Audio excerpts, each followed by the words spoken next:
Hi everyone, today we're going to be talking about how to remove a logo from a photo in Photoshop. Now, before we begin, don't forget to like and subscribe. Alright, let's get into it. First thing you want to do is open Photoshop and drag and drop the photo where you want to remove the logo. Now this here is an example photo where there's a logo on this girl's t-shirt. Now what I want to do is I want to remove this logo from the t-shirt and make it blank. So what I do is on the top left, I click the lasso tool.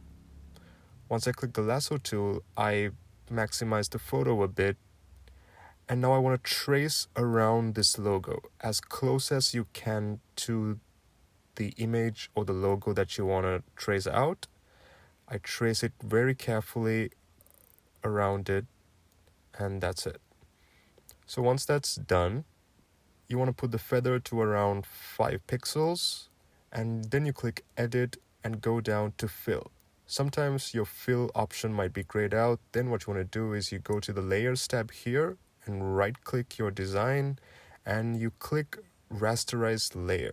So once you click Rasterize Layer and then you go back to Edit, the fill will be no longer grayed out and you can click that.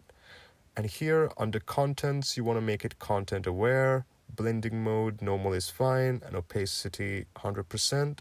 That's okay, and you click OK. And that's it.